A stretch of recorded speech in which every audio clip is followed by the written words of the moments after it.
तरफ कोरोना की दूसरी लहर का कहर और उसके बाद अब ब्लैक फंगस और साथ में चक्रवात तूफान का भी आहट हो रही है। अंदेशा जताया जा रहा है एक तरह से मानो जैसे मनुष्य जीवन घिर सा गया है कि वो करे तो करे क्या, प्रकृति की मार उस पर लगातार पड़ रही है। लेकिन फिलहाल हम बात करेंगे ब्लैक फंगस के बारे में और यकीनन ब्लैक फंगस से भी जीत जाएंगे हम। जिस तरीके से हम कोरोना को हरा रहे हैं ठीक उसी तरीके से ब्लैक फंगस पर भी हम जरूर विजय प्राप्त करेंगे। लेकिन इस पर बात करने के लिए हमारे साथ हमारे खास मेहमान जुड़ चुके हैं, वो इसीलिए क्योंकि बहुत जरूरी है ब्लैक फंगस के बारे में भी जान लेना, समझ लेना, ताकि इससे बचाव किया जा सके और अगर आप इसके शिकार हो गए हैं तो आप खुद को बचा कर रख सके, सुरक्षित रख सके। क्या है ब्लैक फंगस, इस पर बात करने के लिए हमारे साथ डॉक्टर पवन स्थापक जुड़ चुके हैं, नेत्र विशेषज्ञ हैं।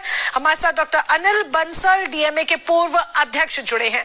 आप दोनों खास मेहमानों का बहुत बहुत स्वागत है।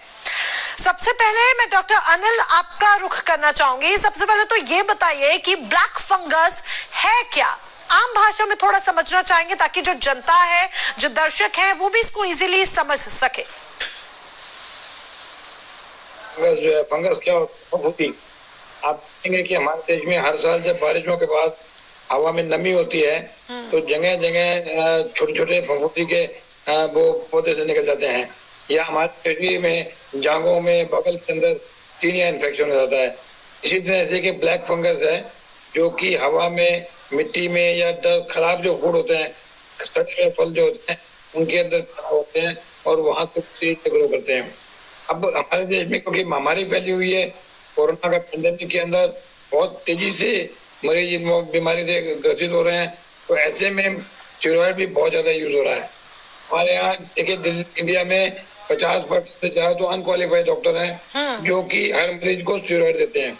अब इसमें क्योंकि व्हाट्सएप पे, इंटरनेट पर मैसेज आ रहे हैं और ट्रीटमेंट लिखा आ रहा है जिसमें स्टेरॉइड का भी लिखा हुआ है, व्यक्ति अपने आप से स्टेरॉइड ले रहा है। स्टेरॉइड एक लाइफ सेविंग मेडिसिन होती है, लेकिन इसका अगर प्रयोग ठीक से ना किया जाए, अननेसेसरी किया जाए, तो हमारी बॉडी में या आसपास जो जर्म्स पड़े हुए हैं वो एक्टिवेट हो जाते हैं और तेजी से बॉडी में ग्रो करने लगते हैं। इसलिए के अंदर मुंह के थ्रू हमारी बॉडी में चला गया तो ये नाक, आंख, गला या साइनस के आसपास ग्रो करने लगता है, लंग्स में भी आ सकता है, और जब वो वहां चला जाता है तो इसकी बड़ी कॉम्प्लिकेशन व्यक्ति को हो सकती है। और ये इसमें एक अच्छी बात है कि इसका ट्रीटमेंट हो सकता है, इसकी दवाइयां हैं, लेकिन क्वालिफाइड डॉक्टर के थ्रू लिमिटेड कोर्स के हिसाब से दवाई लेनी है, अपने आप लेंगे तो नुकसान करेगा। डॉक्टर अनिल, मैं स्टेरॉइड्स को लेकर भी आपके साथ बात करना चाहूंगी, लेकिन उससे पहले मैं डॉक्टर पवन का रुख करूंगी। डॉक्टर पवन, एक बहुत अहम सवाल मेरा आपसे ये है कि कोरोना पेशेंट्स में ये ब्लैक फंगस क्यों देखा जा रहा है और आंखें खोने का डर क्यों सता रहा है? देखिए, कोरोना पेशेंट में जैसे डॉक्टर बंसल ने बताया, पिछले बार पहली लहर भी आई थी पर ब्लैक फंगस इतना ज्यादा देखने में नहीं आया था क्योंकि शुरुआत में स्टेरॉइड का इतना ओवर यूज नहीं हो रहा था। आज हालत ये है कि लेफ्ट राइट स्टेरॉइड का यूज हो रहा है। गांव में अगर मरीज रहता है तो गांव में भी जो वहां पर जो रजिस्टर्ड मेडिकल प्रैक्टिशनर है उसने ड्रग ऑफ चॉइस बना ली कि जैसे ही कोरोना बुखार आ रहा है, खांसी चल रही, तुरंत स्टेरॉइड प्रिस्क्राइब कर दिया जाए। तो स्टेरॉइड को जो फर्स्ट लाइन ऑफ ट्रीटमेंट बनाया है, इसकी वजह से मरीज का एक तो डायबिटीज बढ़ रहा है, ब्लड शुगर बढ़ रहा है, जो लोग डायबिटिक नहीं है वो भी डायबिटिक हो गए हैं, और उनको बिना शुगर कंट्रोल करे स्टेरॉइड दे दिया जा रहा है, जो एक और घातक बात हो रही है। और जब भी शुगर बढ़ेगा तो निश्चित रूप से फंगस तो ऐसे भी वातावरण में सब जगह है, हमारी नाक के अंदर भी रहता है। फंगस को मौका मिल रहा है कि बॉडी का रेजिस्टेंस जैसे ही मरीज का वीक होता है और फंगस जो है वो नाक के थ्रू साइनस में और साइनस के थ्रू आंख के पीछे वाले भाग में और ब्रेन की तरफ जा रहा है। तो यही एक बड़ी वजह है कि ये सीधे कोरोना पेशेंट्स को भी सबसे ज्यादा इफेक्ट कर रहा है।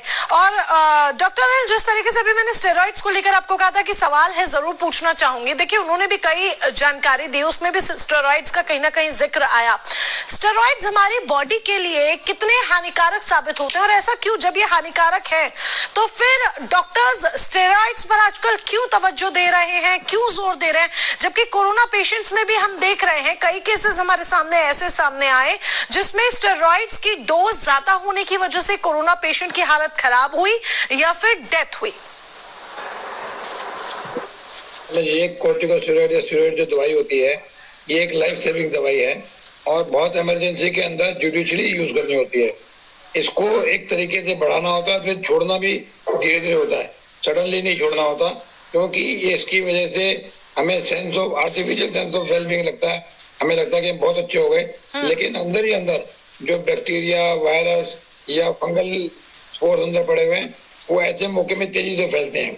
इसीलिए इसको कहा था कि अंदर सुपरविजन में क्वालिफाइड डॉक्टर स्टेरॉइड का प्रयोग करें, जिससे कि इसकी कॉम्प्लिकेशन कम से कम हो।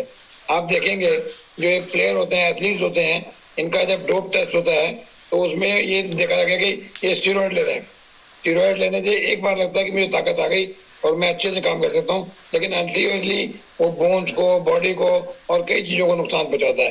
तो इसलिए स्टेरॉइड, अच्छा हमारे देश में लॉ इम्प्लीमेंटिंग एजेंसी बहुत स्लो है, पर जितने डॉक्टर में आधे से ज्यादा डॉक्टरों का प्रेस्क्रिप्शन स्टेरॉइड का होता है। कोई भी मरीज आए, स्टेरॉइड देंगे, उससे बुखार उतरेगा, उसको अच्छा लगेगा और वो उसके पास बार बार आएगा। तो इसकी वजह से लोगों को स्टेरॉइड, अच्छा केमिस्ट जो है बिना प्रेस्क्रिप्शन के दवाई दे देते हैं। एक व्यक्ति डायरेक्टली जाके केमिस्ट से स्टेरॉइड ले लेता है और ये बहुत सस्ती गोली है, बहुत ही सस्ती है, तो इसलिए इसका फ्रीक्वेंटली यूज होता है। और ये अगर प्रॉपर ढंग से यूज ना की जाए तो जान बचाने के बजाय जान को दे लेती है। इसके अंदर ये ध्यान रखना होता है।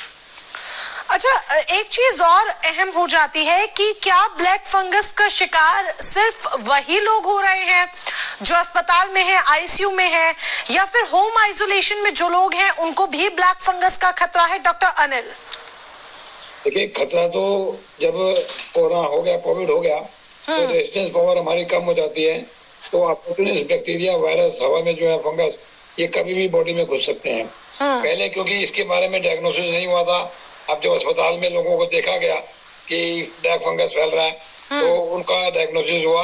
लेकिन हमारे देश में इसके डायग्नोसिस के लिए प्रॉपर एडवाइजर, प्रॉपर डॉक्टर या प्रॉपर लैब नहीं है, तो इसलिए इसका डायग्नोसिस करना बड़ा मुश्किल है। हाइजीनिक कंडीशन को मेंटेन रखना होगा, जिससे कि इसमें बचा जाए। हाथों का बार बार सैनिटाइजेशन, कच्चे कदे। हेलो, आवाज आ रही? मेरी आवाज आ रही है? हाँ, तो जो स्टेरॉइड है वो कभी कभी जान बचाने के लिए जानलेवा पड़ जाते हैं, इसलिए किसी क्वालिफाइड स्पेशलिस्ट के सुपरविजन में कराएं। और थोड़ा सा भी डाउट हो, जैसे कोरोना के बाद घर में भी आई इन्फेक्शन हो जाता है या मुंह में स्वेलिंग हो जाए, मुंह से पानी निकलना शुरू हो जाए, दांतों में दर्द हो, तो उसको लाइटली ना लेके स्पेशलिस्ट को दिखाएं। और अगर फंगस इन्फेक्शन है तो उसका ट्रीटमेंट लेंगे तो बिल्कुल ठीक हो जाएंगे। बिल्कुल। डॉक्टर पवन, अब मैं आपका रुख करूंगी। देखिए, ब्लैक फंगस क्या है ये तो हमने समझा, यानी कि ब्लैक फंगस का खतरा हर किसी को हो सकता है, ये भी हमने जान लिया। कोविड पेशेंट्स को स्टेरॉइड्स की वजह से थोड़ा ज्यादा खतरा रहता है। अब अगर कोई व्यक्ति ब्लैक फंगस का शिकार हो गया है, मान लीजिए, तो क्या शुरुआती सिम्टम्स, क्या वो शुरुआती लक्षण हैं जिसको देख के तुरंत पहचाना जा सके कि व्यक्ति ब्लैक फंगस का शिकार हो रहा है, ताकि कंट्रोल किया जा सके केस को? जी हाँ, जैसे ही ब्लैक फंगस हो तो अक्सर देखने में ये आता है कि सबसे पहला जो सिम्टम है वो नाक के पास एक काला पॉइंट भी दिख सकता है, और वो साइनस, मरीज को ये महसूस हो सकता है कि उसके साइनस जो भारी लग रहे हैं, कुछ उसको सांस लेने में तकलीफ हो रही है।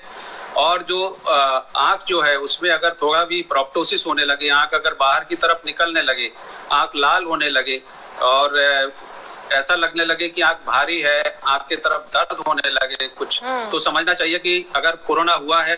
कोरोना के साथ एक चीज और ध्यान रखने लायक है कि अगर ऑक्सीजन पे मरीज रहा है और ऑक्सीजन अगर किसी ऐसे हॉस्पिटल में लगी है जहां पर नल का पानी, जो टैप वाटर है, वो ऑक्सीजन के फ्लोमीटर में उपयोग हुआ है, तो उसमें जो ब्लैक फंगस है या म्यूकरमाइकोसिस है, इसके चांसेस काफी ज्यादा बढ़ जाते हैं। तो डायबिटीज प्लस एक जो पानी है वो इन्फेक्टिव वाटर अगर यूज हुआ है तो ब्लैक फंगस के ज्यादा चांसेस हैं। तो इस तरह से अगर आंख का जो मूवमेंट बंद होने लगे, आंख दाएं बाएं ऊपर नीचे अगर घूमना बंद कर दे, आंख में दर्द हो, तो तुरंत जरूरत है कि उसको सबसे पहले ईएनटी वाले डॉक्टर को दिखाना चाहिए। वो साइनस देख के ये समझ जाएंगे कि हाँ, इनको ब्लैक फंगस की बीमारी है, क्योंकि आंख के डॉक्टर तक जब तक मरीज आता है तब तक वो लेट हो चुका रहता है। सबसे पहला जो उसको नाक में तकलीफ शुरू होती है तो ईएनटी वाले डॉक्टर को दिखाना पहले जरूरी है। तो एंटी सर्जन से भी हमें यहाँ पर सलाह लेनी होगी कि ताकि सारे साइंस एंड सिम्टम्स को समझा जा सके। अब जिस तरीके से आपने भी कहा कि ये डायबिटिक पेशेंट्स को ज्यादा ध्यान रखने की जरूरत है, ऐसा क्योंकि डायबिटिक जो पेशेंट्स हैं उनके लिए ब्लैक फंगस का खतरा ज्यादा बढ़ रहा है, और कोविड वालों को भी, मतलब डायबिटिक पेशेंट्स के लिए न सिर्फ ब्लैक फंगस बल्कि ये भी कहा जा रहा है जो लोग डायबिटिक हैं उन्हें कोविड का खतरा ज्यादा रहता है। तो डायबिटिक पेशेंट्स में क्या ऐसे सिम्टम्स होते हैं या उनकी बॉडी रिएक्ट किस तरीके से करती है कि ये जो वायरसेस है बहुत जल्द उनको अपनी चपेट में ले लेते हैं? देखिए, जब भी डायबिटीज बढ़ी रही, हाइपरग्लाइसीमिया होगा, तो ब्लड शुगर का जो लेवल है वो टिश्यू और सेल लेवल पर ज्यादा होगा। अगर कोई स्टेरॉइड ले रहा है पहले से, पहली बात तो ये है कि स्टेरॉइड कोविड के शुरुआत 5 दिन में उसका कोई रोल नहीं है। 5 दिन तक तो उसको एंटीवायरल और एंटीबायोटिक पर रखना ही चाहिए, पर लोग पहले दिन से ही उसको स्टेरॉइड पर रख लेते हैं। ये सबसे बड़ी गलती है। अगर 5 दिन में कुछ लंग्स में ऐसे चेंजेस आए हैं, लंग्स में कुछ पैचेस दिख रहे हैं आपको, लंग्स के अंदर कुछ इन्फेक्शन दिख रहा है, तब स्टेरॉइड का रोल शुरू होता है। तो स्टेरॉइड तो 5 दिन के बाद ही देना चाहिए, तभी ठीक रहता है। दूसरी बात जो आपने अभी पूछी कि स्टेरॉइड, दूसरी बात मोनिका, आप दूसरी बात बताइए, क्या पूछा आपने? जी बिल्कुल, ये डायबिटिक पेशेंट्स को क्यों खतरा रहता है, वो इसीलिए क्योंकि ब्लैक फंगस भी डायबिटीज वालों के लिए ज्यादा खतरनाक है, उन्हें जल्दी चपेट में ले रहा है। और ठीक इसी तरीके से कोविड-19 की भी हम बात करते हैं तो डायबिटिक पेशेंट्स को कोविड-19 का खतरा बहुत ज्यादा रहता है। तो उनकी बॉडी का जो रिएक्शन मोड होता है वो किस तरीके का होता है कि वायरसेस बहुत जल्द डायबिटिक पेशेंट्स को अपनी चपेट में लेते हैं? डायबिटिक पेशेंट में चूंकि सेल लेवल पे ग्लूकोज की मात्रा ज्यादा रहती है, इसलिए बैक्टीरिया, वायरस या फंगस को ग्रो होने के लिए काफी ज्यादा आसान परिस्थिति वहां पर मिल जाती है। दूसरा, जब स्टेरॉइड शुरू होता है बॉडी का रेजिस्टेंस भी कम हो जाता है।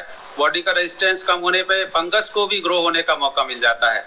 अगर डायबिटीज बढ़ी रहेगी, ब्लड शुगर ज्यादा रहेगा, सेल लेवल पे ग्लूकोज ज्यादा रहेगा, तो एक जो एटमॉस्फेयर उसको मिलेगा वो अनुकूल एटमॉस्फेयर फंगस, बैक्टीरिया, वायरस को मिलेगा और वो ज्यादा तेजी से प्रोग्रेस करेगा। मोनिका बिल्कुल, यानी कि ये एक बड़ी वजह है कि डायबिटिक जो पेशेंट्स हैं उनको जल्द ही ये जो वायरस का खतरा है, कोविड-19 है या ब्लैक फंगस है, इनका खतरा ज्यादा रहता है। डॉक्टर अनिल जी, डॉक्टर अनिल मैं आपका रुख करूंगी। जी बोलिए, क्या कहना चाह रहे हैं आप? डायबिटीज जो है उसमें ओवरऑल बॉडी की रेजिस्टेंस पावर कम हो जाती है, इम्यून सिस्टम वीक हो जाता है। और ऐसे में अगर शुगर कंट्रोल ना हो तो कोरोना के कोविड वायरस या ब्लैक फंगस के फंगस जो है, इनको एक मौका चाहिए और वो तेजी से ग्रो करने लगते हैं। क्योंकि इनकी बॉडी की रेजिस्टेंस पावर वीक है तो बॉडी इनसे लड़ नहीं पाती और इनके सिम्टम्स आगे बढ़ते जाते हैं, इसमें नुकसान हो सकता है। तो doctor Anil, if diabetic patients का इम्यून सिस्टम इतना वीक होता है कि किसी भी चीज की चपेट में, किसी भी वायरस की चपेट में वो इतनी जल्दी आ सकते हैं, तो डायबिटिक पेशेंट्स को किन बातों का ध्यान रखने की जरूरत है कि उनका इम्यून सिस्टम स्ट्रांग हो और साथ ही वो इन वायरसेस से बचाव कर सके? क्योंकि सबसे ज्यादा जो खतरे की घंटी है वो डायबिटिक वालों के लिए ही है, जिस तरीके से आप दोनों ही ये बात समझा रहे हैं। बिल्कुल ठीक है आपने। हमारा संसद जो देश है पूरे संसार में डायबिटिक कैपिटल है, सबसे ज्यादा डायबिटीज के केसेस हमारे देश में हैं। और हमारे देश में हेल्थ सर्विसेज बहुत अच्छी नहीं है, तो लोग अपना डायबिटीज का कंट्रोल नहीं करते, खाने में कंट्रोल नहीं करते, व्यायाम तो बिल्कुल ही नहीं करते हैं। ज्यादातर 90% लोग व्यायाम नहीं करते हैं। इवन हमने मोदी जी ने योगा दिवस मनाया था, कहा था कि सब लोगों को योग करने चाहिए, लेकिन कोई करता नहीं है। तो डायबिटीज से बचने का सबसे बढ़िया तरीका है कि डायबिटीज कंट्रोल होनी चाहिए, जिसके लिए रेगुलर व्यायाम होना चाहिए। वॉकिंग एक बहुत अच्छी एक्सरसाइज है जो व्यक्ति कहीं भी कर सकता है। खाने के अंदर उसको अपना परहेज करना पड़ेगा, मीठा बिल्कुल बंद करना पड़ेगा, तली हुई चीजें ही बंद करनी पड़ेंगी और क्वांटिटी भी कम करनी पड़ेगी। और इन सबके बावजूद अगर ठीक नहीं हो रहा तो उसको रेगुलर दवाइयाँ लेनी पड़ेंगी और दवाई लाइफ लॉन्ग चलेगी। ये नहीं कि लोग अपने आप कहते हैं मेरी शुगर कम हो गई और दवाई बंद कर देते हैं। बार बार जब कभी शुगर कम हुई, कभी ज्यादा हुई, तो ऐसे में सिर्फ इम्यूनिटी कम नहीं होती, हमारी आंखें, हमारी किडनी, हमारे लीवर कुछ भी खराब हो सकते हैं और लोगों को कॉम्प्लिकेशन हो जाती है।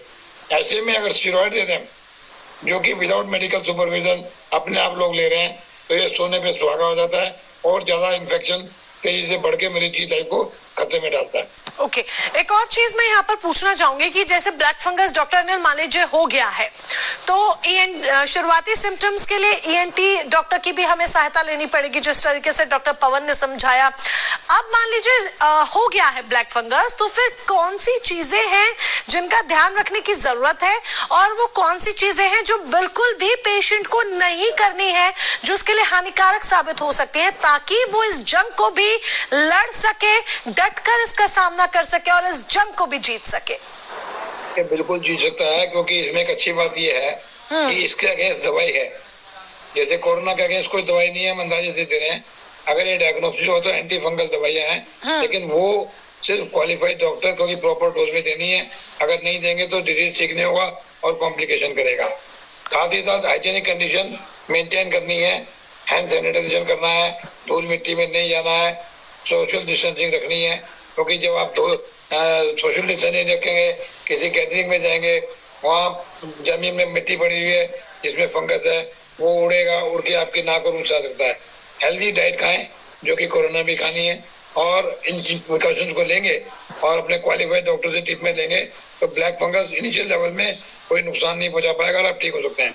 अगर ये बहुत बढ़ गया तो फिर कॉम्प्लिकेशन होती है, जिसमें कि लाइफ भी जा सकती है, आंखों को भी निकालना पड़ सकता है, या कोई और भी कॉम्प्लिकेशन हो सकती है।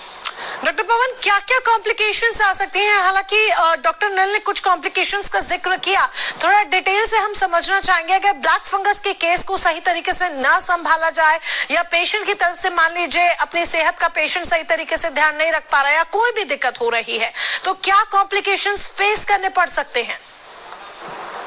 देखिए, ब्लैक फंगस अगर एक बार हो गया तो ये समझ लीजिए कि बॉडी का रेजिस्टेंस बहुत ही कम है। अगर बॉडी का रेजिस्टेंस कम है और वो नाक के अंदर से साइनस में जाएगा तो साइनस के आसपास की मैक्सिलरी बोन से लेके जितनी भी हड्डियां आसपास की हैं उनको गलाना शुरू कर देता है।